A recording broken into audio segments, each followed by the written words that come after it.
Positive Affirmations and the Placebo Effect by Bob K. To the average AA member, the hardcore non-believer poses a conundrum. In the words of Sir Winston, most appropriately spoken in 1939, he is a riddle wrapped in a mystery, inside an enigma. Fred or Jane or Tom, in a sincere effort to assist in overcoming the encountered belligerent denial, offers up, "I was a militant atheist when I got here. Don't worry." Of course, Fred or Jane or Tom is the owner of an odd dictionary that defines militant not as combative, engaged in warfare, but more as, "I went home that night, got down on my knees, prayed, and cried like a baby." As the years go by, through countless retellings, "then a voice told me everything was going to be okay" gets added.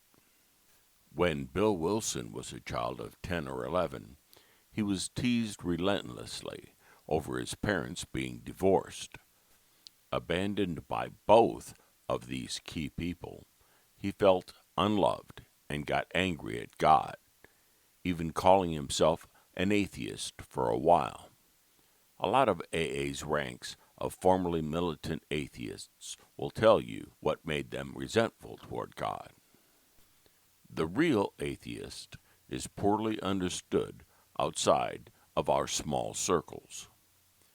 Fine folks who almost finished high school may volunteer irrefutable evidence of God's existence, though their proofs may be simplistic or even mangled. To them, they are compelling.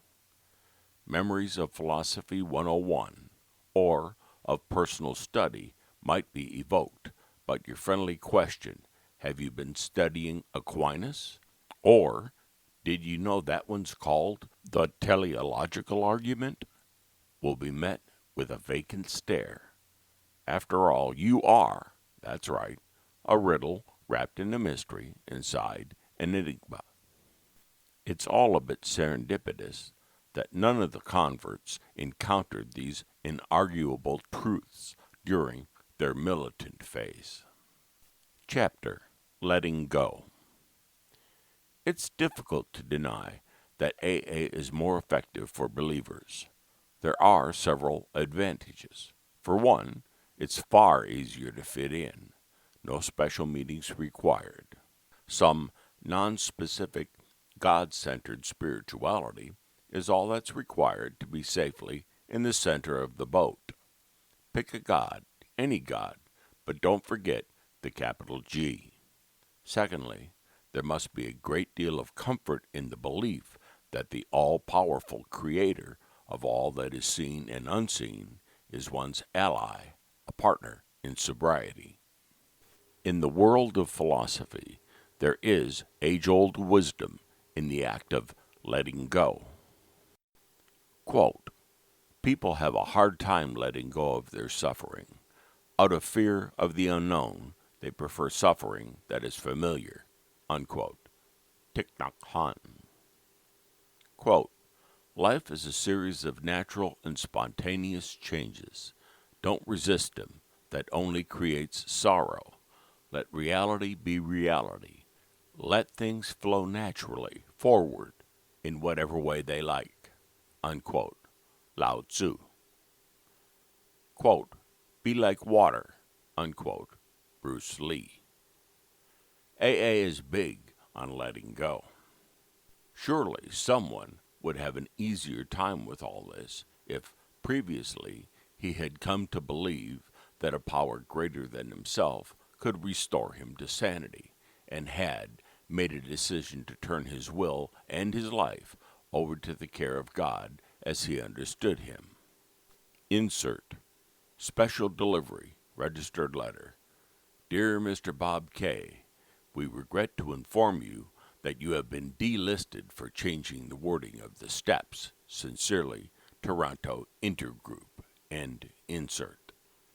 Chapter: The Power of Belief in the Power. Even absent a power, There is power in belief.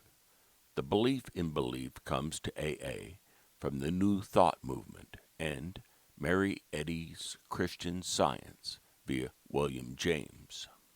There is a repeating pattern in the conversion stories that are retold in his book, Varieties of Religious Experience. AA has its ABCs.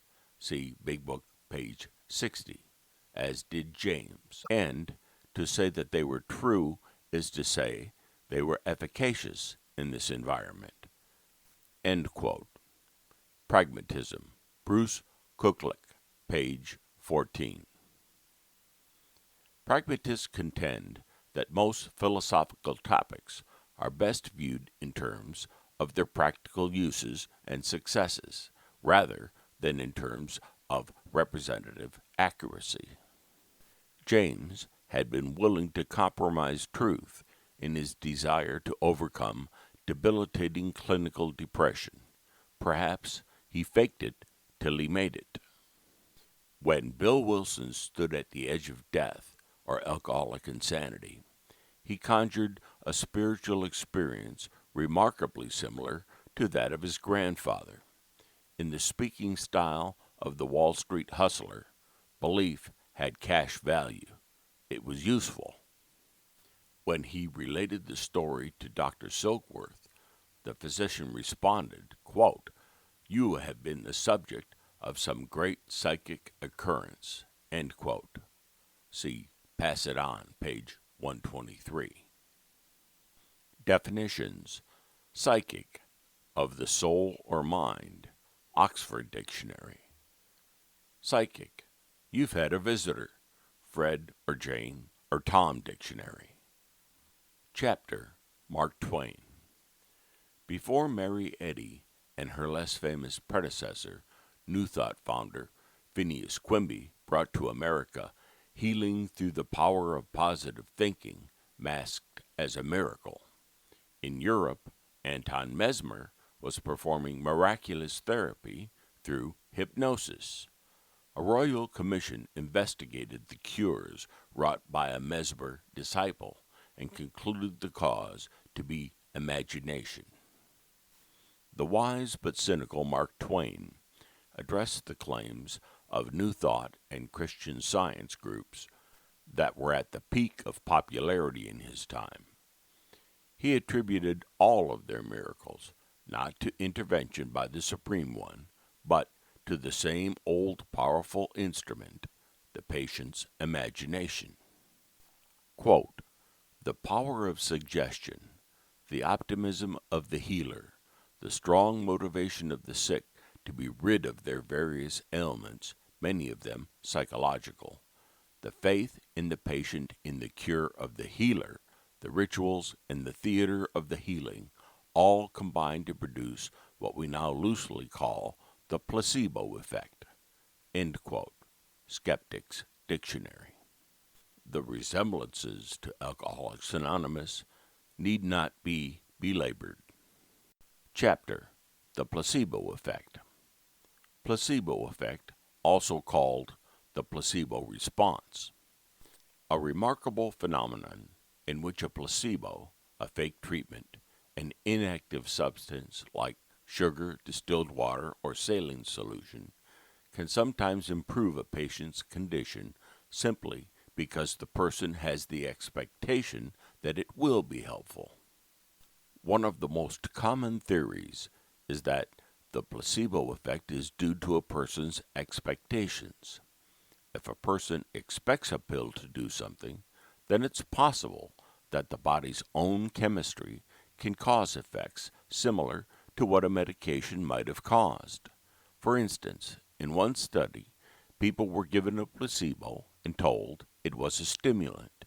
After taking the pill, their pulse rate sped up, their blood pressure increased, and their reaction speeds improved. When people were given the same pill and told it was to help them go to sleep, they experienced the opposite effects. Quote, "Experts also say there is a relationship between how strongly a person expects to have results and whether or not results occur." End quote. WebMD. One can quickly see the value in AA's cakes, chips, medallions, and speaker testimonials. It works if you work it. God can do for you what you cannot do for yourself. Rarely have we seen a person fail who has thoroughly followed our path. Chapter: Maybe it really is God. William James referred to healing through religious conversion not as divine intervention cure, but as mind cure. The very astute Frank M. in California likes to remind me that at places of great miraculous healing, such as Lourdes, dozens of unneeded crutches and canes have been left behind, but not a single prosthesis. The most poorly understood paragraph in the Big Book is the first one on page 58. I used to wonder why, rarely have we seen a person fail, wasn't good enough for some folks, and why some fictitious tale has Bill W. after the fact, regretting not writing never have. Of course, there is a good reason. Why would God, were He providing the cure, score less than 100%? He's God, for heaven's sake. Why are those who do not recover? There are such unfortunates. They are not at fault. Who is at fault, one wonders? Would Lazarus not have been raised from the dead had he been constitutionally incapable of being honest with himself? Who is responsible for a person being born that way? The Creator, one would suppose.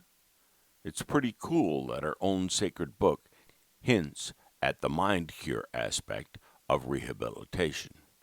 Surely Almighty God could cure a psychopath if He wanted to. However, if it is indeed a mind cure, some damaged conditions of the mind may stand in the way of recovery. Quote, there are, of course, the psychopaths who are emotionally unstable. They are always going on the wagon for keeps. They are over-remorseful and make many resolutions, but never a decision. End quote. Big Book, page 30. AA and other therapies do not do well with psychopaths, sociopaths, psychotics, etc. Chapter: Positive Affirmations. Are there positive affirmations in and around AA? Yes, tons.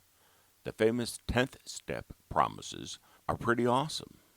Quote, and we have ceased fighting anything or anyone, even alcohol, for by this time sanity will have returned.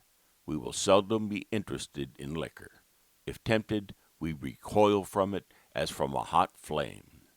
We react sanely and normally, and we will find that this has happened automatically.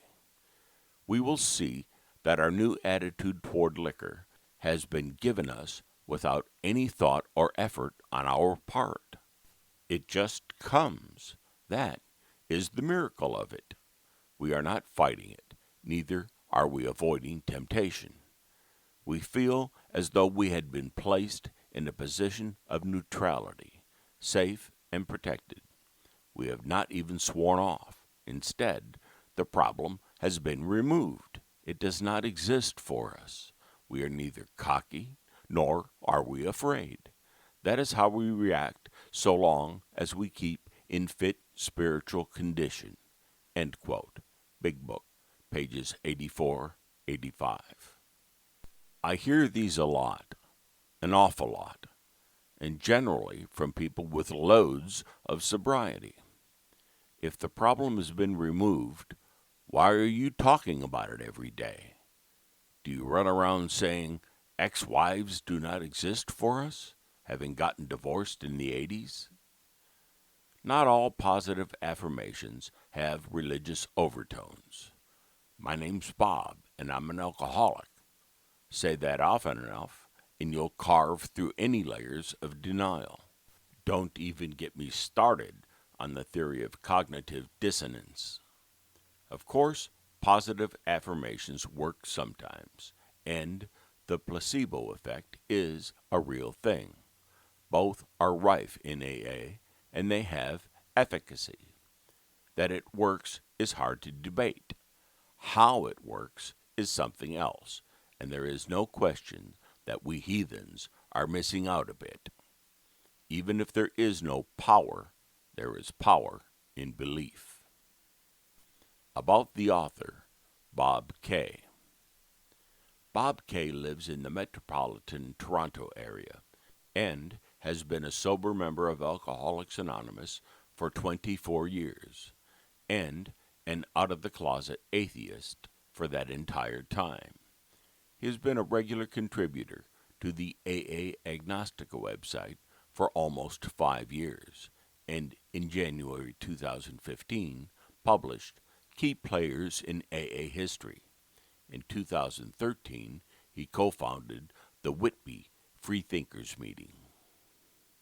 The original print version of this story, Positive Affirmation and the Placebo Effect by Bob K., can be found on the website aabeyondbelief.com in the Language of Recovery section, dated January 17th, 2016. This audio version was produced on January 7th, 2017. For many more articles and podcasts, visit our YouTube channel. Just search for AA